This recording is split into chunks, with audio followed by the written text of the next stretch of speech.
Welcome to this week's edition of Hawk Talk. Big win by football last Thursday and a pair of wins from the volleyball team on the road. But we'll be talking to the next team to hit competition. That's this week. Golf's taken the course, and we're joined by Riley Helmick of Ontario, Oregon. Quite a ways. What was the adventure like getting here to Dickinson State? It was a long drive, about 14 hours, but as soon as I got here, it felt like home, and I knew this is where I needed to be. Yeah, and not only will you be on the golf team, but you'll also be playing basketball. Was that a big deciding factor in deciding to come to Dickinson? Yeah, definitely. My first thought was I really wanted to keep playing basketball. I took 2 years off from golf after high school, and then I realized I kind of missed it, so I wanted to find somewhere that I could do both, and I found Dickinson. So yeah, and you've been here for a couple weeks, but how do you feel juggling those two sports is going to be? Obviously, they don't overlap too much, so you shouldn't have a problem. But like you mentioned before the show, you're running early, you're playing golf in the afternoon. What's juggling all of that been like? It's been a process to get a schedule down and everything, but now basketball's in the morning and then golf and then back to basketball and then got to throw school in there sometimes. So it's been a process, but it's working out so far. Yeah, definitely. And I did a little research. You were the top 3-point shooter in Treasure Valley Community College history. Is that your game? Just pick and pop, hit it all day? Yeah, if I could, I'd just run back and forth from three-point line to three-point line. But college basketball, you got to do a little more than that. So definitely working on my weaknesses, but three-point shooting is my favorite thing. So yeah, and before we jump completely into golf, what are you feeling about with the team and Coach Lewis so far? Oh, she's been great. It's been definitely hard probably for her to process and kind of get in the groove of things, but now that we've been settled and here for a couple weeks, everything's been going pretty smooth, and they're definitely tough on us, but they're definitely going to make us better. Yeah, that's good to hear. And then on the golf side, you've been practicing for a few weeks. How do you feel about that team and the group of ladies that Coach O'Donnell's put together? Yeah, I think we've done pretty well so far. We've all seemed to click and roll together pretty smooth. So it's been nice to get to know all the girls and play with them. Yeah, and as you mentioned, you've taken a few years off competitive golf, but your last competitive golf tournament was third in state in Oregon, so not that bad. Before you went and played basketball at Treasure Valley, was there a thought in your mind that you wanted to play college golf? All through high school, golf was my second favorite behind basketball, and I wanted to find somewhere where I could completely focus on basketball.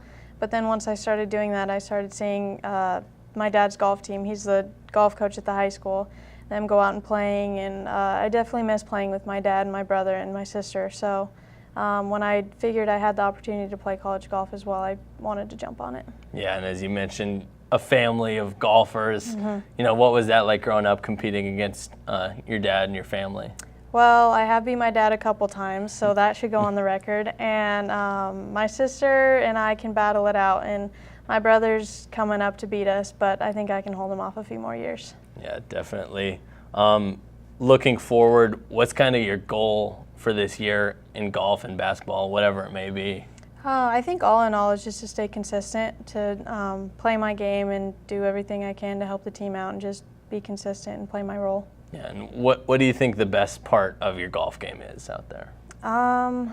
Well, Jordan on the golf team says I hit the ball a mile, but that's not too true. But I think if my drives can stay consistent, that's probably my best part of my game. Yeah, and so you hit the course in Jamestown this week, finally getting to compete again. What are you looking forward to most in that opportunity? Just getting back into competition. I haven't played competitive golf in about 2.5 years, and so I'm looking to get back into it and see how it goes. Yeah, and then any advice that you'd give to a student considering coming to Dickinson to play two sports or one, whatever it may be, what would you tell them? I'd say focus on school first, as much as lame as that sounds, but school's always comes first, and then just work hard. Basketball hasn't been easy getting here, and it's definitely not been easy getting back into golf, but now that I have, it's making it worth all the hard work, so just work hard. Awesome. Well, thank you, Riley. Yeah, thank you so much. Best of luck to you. I'll be out there too, so we'll be chopping it around a little bit. And then we'll be back with Riley and my coach, Coach O'Donnell, after this quick break.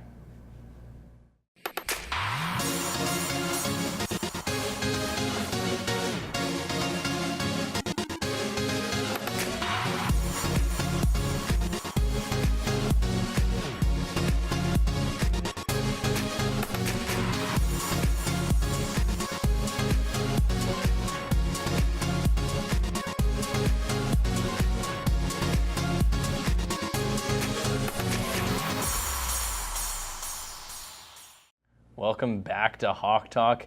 This time we're joined by the coach of the men's and women's golf team, Coach Ty O'Donnell. Just get us started, what's kind of the first few weeks of practice been like for the team? It's been great because the weather's been awesome. I mean, we've had almost every practice been no wind, great sunshine. It's been good. We have a lot of new faces this season and did a good job on the recruiting side, and we had a barbecue to start out the season. Everybody came out and played some cornhole and got to know each other a little bit, and so it's been good. It's I think everybody's their game. One thing about the fall, most everybody's been playing a lot this summer, so it kind of carries over into the fall a little bit. So it's good to see where everybody's at. Yeah, absolutely. And you said a lot of new faces, especially on the women's side of things. Just kind of go into a little bit of detail on how putting those different pieces together came. Yeah, it's definitely golf is one, especially with the you don't have a great scholarship base, and especially playing in the north, you have to work at that a little bit. But I think we found some great young men and women to come into the program, and they're really good students and good people, and that's probably the foremost part of it. But good golfers too. I mean, Riley was on here before, did well, and in high school, third at state. So I mean, that part of it's really good. We had the state champ out of Montana from Glendive in Class A, and Riley's one of the junior college. The other junior college lady that we brought in, Amy Kittleson out of Killdeer, she went to the junior college nationals for Bismarck. So those guys bring a good mix, and then we have local Jay Steyer is another one, and we played together all summer long. And talk about Riley beating her dad. I mean, I was struggling. I had to go up to the senior tee to stay with her in the drive. So we have a good group, and then we got Sparby back, Jordan's back, and Natalie Haffer's back. On the women's side, they have a little continuity there. But then the women's side, I think it's real solid.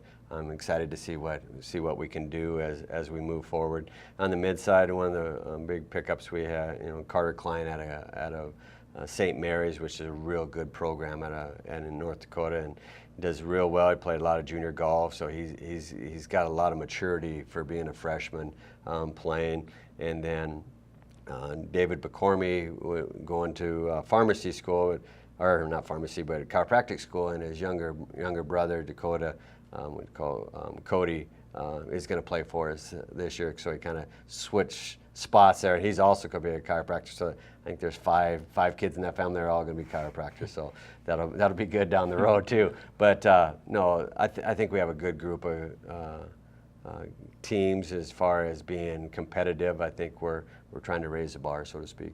Yeah, absolutely. And like you mentioned, having a couple people come in, some of them playing two sports like Riley, a couple wrestlers, couple Jarrett playing football. How do you kind of manage that as a coach, kind of helping the players along so they can play both sports? Yeah, and golf's kind of unique. It's a little different than the team sports like basketball, and where golf we can do a lot of things individually and still progress our game. You still want to have that team continuity where they get to know each other. We did the barbecue and we try to play together as much as we can, but golf is one where Riley and Natalie didn't play basketball last year, and now she was a basketball. Her dad coached basketball in high school, and she kind of missed that, kind of like Riley missed golf. So that's one good thing about the school our size and our coaches that are getting along. We're going to create that atmosphere for those students to have the best experience they can here, and to be able to do two sports. It does take a lot of balance. It takes a lot of commitment on their side, but as far as the coaches, they need to communicate, and we need to get along well together, as far as not be too they're my athlete, it's our athlete, and what's going to be best for the students. So in golf is one where Jared gets out and plays outside of practice for football, and so we kind of pick and choose, and sometimes kids that are just the one sport, they don't quite understand that two sport thing. So there's some communication there that, hey, they're doing their work, they're working hard at their what they need to do to represent the team, and then we try to bring them together to get that continuity. As they grow, that becomes more instilled. Yeah, and finally hitting the course for a tournament this week, Wednesday at Jamestown.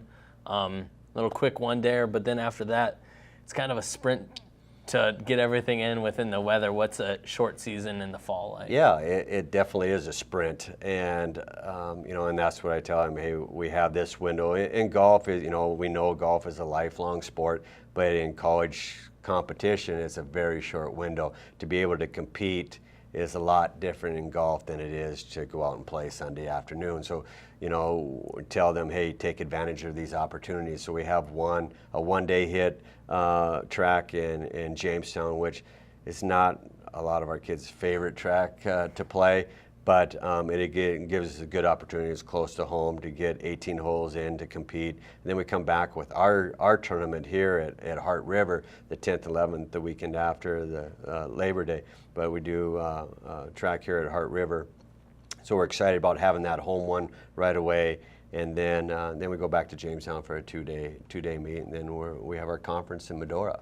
Yeah, how nice is it to host conference on a course that we can become a little more familiar on than some other teams from far away? Yeah, it definitely, it's one of the top 100 in, Reader's Digest was out there. I was out there this summer. Reader's Digest was out there taking pictures because it's one of the top 100 courses in the U.S. So it's definitely one of the nicest tracks, and I think it ranks 1, 2, or 3 in the state, with Hawk Tree and Red Mike out of Williston. So it's definitely a great course, and the pro out there, Casey Moen, has done a phenomenal job, and he's treated us very well. We went out there and did a couple practice rounds when we came in for our qualifying, where we come in and play right after we get on campus, and he treated us real well. And Patrick out at Hart River, the new pro out at Hart River, is actually an assistant at Medora, so they got a tie there, and it's just been wonderful to work with those guys. And Medora is a phenomenal place to play. It's a great track. It's a tough and challenging track, which I think there's some unique holes there that we might have an advantage over some guys coming out there and playing one practice round and then having to get into the tournament on that. But I think it'll be a real fun competition for the conference, and it's real important for us to have the conference meet. Money-wise, it's a huge budget saver to be able to host the conference, and you're only going to get that once every 7 years. So it was definitely an advantage for us. Yeah, and I'm sure that this event hosting conference can't go without some help. What are you guys looking for in volunteers? What do you need out there in the massive space that is the Badlands? Yeah, definitely. We definitely need some help setting that up.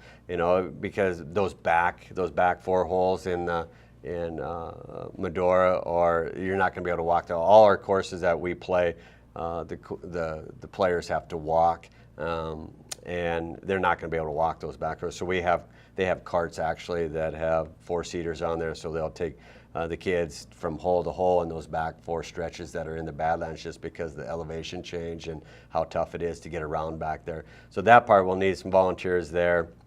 Scorekeepers, we'll have some marshals on there, so there's definitely room for some volunteers to help get that set up, and we definitely want to make a great experience. Casey's done a good job. They're having a banquet at the Rough Rider Hotel for and I think it's just kind of creating a Medora experience for, we get teams from Bellevue and Viterbo, so these kids have never been out this way, so it's a great way to sell North Dakota to some kids that are coming out of college too. So I think we're definitely going to take advantage of that. Absolutely, and you kind of need help all around. In the spring, you kind of got the message that funding would be cut from golf. What was your initial reaction when you heard that? Well, I was on the task force, and then it was kind of a shock to me that when it came out. But, like I always tell everybody, it's not what happens to you, it's how you react to what happens to you. And there's not much we can do once it's said that's what's going to be done, but we can take it and give the opportunity to raise our funds. And like we met last spring as a team and say, we want to do this or we not want to do this, and everybody was all aboard about fundraising. So I've been doing that all summer, trying to get things ready, and then obviously you guys as a team are fundraising, and all the new people coming in.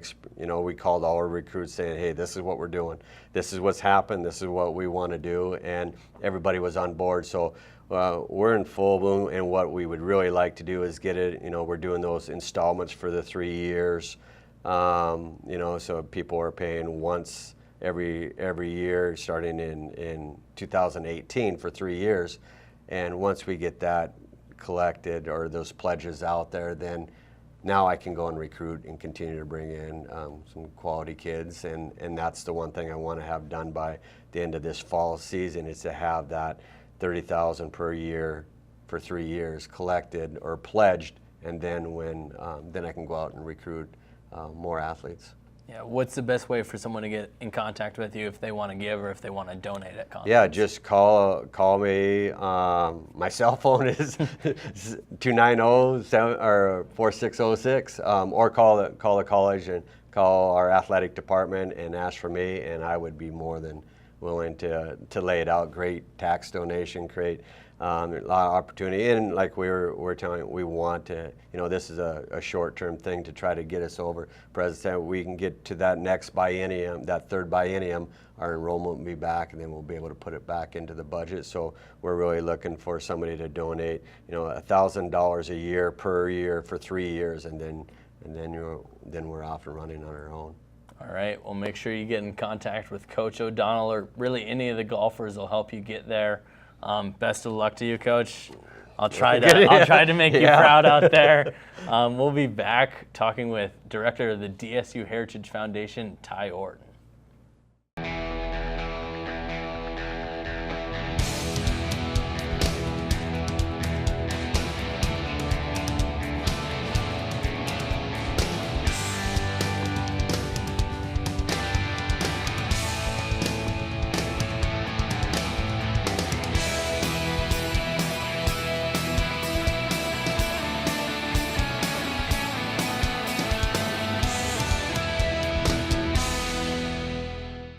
Welcome back to Hawk Talk. This time around, we're joined by a former coach, Ty Orton of the DSU Heritage Foundation.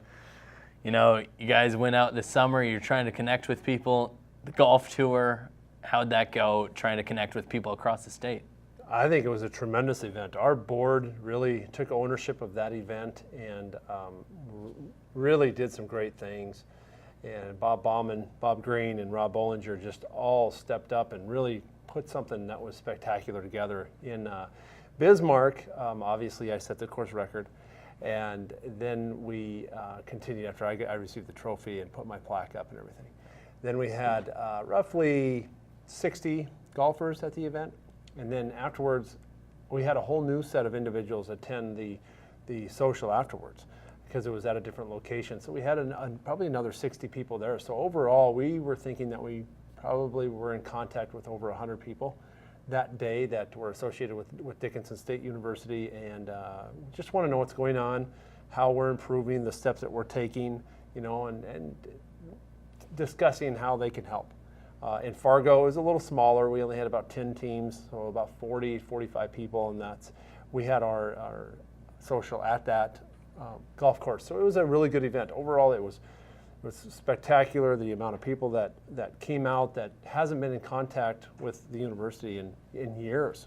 We have a board member that's now on our board that said he hasn't known anything about Dickinson State in 20 years. So this is a way for us to start to get back to individuals, talk to them, let them know what's going on, where Dickinson's at now. And some people would ask, what about the past? Well, the past is done, you learn from it, and now we need to live in the present and we need to look for the future. Yeah, absolutely. And part of the future is the different campaigns you guys have going on, and the Centennial is a big part of that. Touch a little bit on how that's progressing. Well, there's a lot of things that are happening. We're kicking off several campaigns in the next month. Our nursing campaign, our rodeo campaign. We're doing a lot of smaller campaigns. Our big one is our Cornerstone Traditions campaign. That's our merit-based scholarship, which helps to retain students. It helps to recruit students. It's probably one of our most important one that we have. It's something that we really need to continue to develop. That's right around $200,000 to $300,000 a year is what we give back to the university and to those students based on their GPA. So that's a big one that's coming up soon. But the Centennial, that will really be kicking off at homecoming on October 14th, I believe. Yep. And we're raising the Centennial flag. We're doing several Centennial presentations. We're doing several giveaways at that event. And then we're also looking at starting a capital campaign doing several things for next year. Now, a capital campaign 10 years ago was we're building brick and mortar, those type of things. No, we're raising, putting a set dollar amount down, and we're trying to raise that amount with numerous organizations, numerous clubs, and really help DSU grow in a lot of areas. Yeah, and another big impact this summer was finally getting that bigger office space and moving down to the house on 8th Street, I believe. Yep. Yeah. How has that been? It's all painted. If you drive by, it will not look the same as when you saw it in the spring. Correct. How's that been? When we moved in, we knew early on that we couldn't afford that house. We're just a young foundation. We're just starting, and our donors, our friends, our alumni stepped up and purchased that house and gifted it back to the foundation.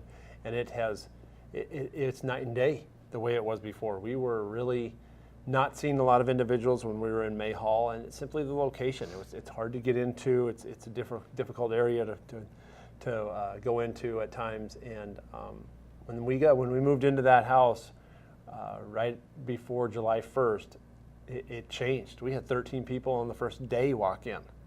And then we painted the building right before the 4th, and it really brings the eye. People know exactly what it is, and that was a board decision, and frankly, it was a great decision to really show that this is a new building, this is a new foundation, and we're there to support the university. Yeah, and then moving into this fall, you guys have a couple of events coming up, but most notably, tailgates. Saturday at the BAC. Make sure you get there. Right. The tailgates are a great event for us. It's obviously associated with the BFAA, our athletic scholarship campaign, in combination with the Booster Club and the Touchdown Club. We're really working together in order to make that event tremendous. Over 1,200 people at the tailgate last week. First on First came down. Tracy Tews and Jeff McCorney brought that down. Had a great event after the football game for the students and the community. It was a really fun event. They talked that there was over 3,000 people at that football game. And the tailgates are a way for us to connect, but a way to give back. Let people come up and ask us questions, ask our board questions, and just walk around and eat really good food. Yeah, absolutely. And the fun doesn't stop there. You guys are also the sellers of season tickets for the football game. Those blue comfortable seats or the metal seats, either way, whatever works for you. What does that all go to for the foundation? What happens is we signed a MOU with the university, and they asked us to really try to push the season tickets and the blue seats and the suites. The suites at the BAC are sold out. We're actually sold out for the first time. I'm not sure how long, but every suite is taken. And the blue seats, there's 342 of those, and there's right around 110 of those left. So they have moved really well.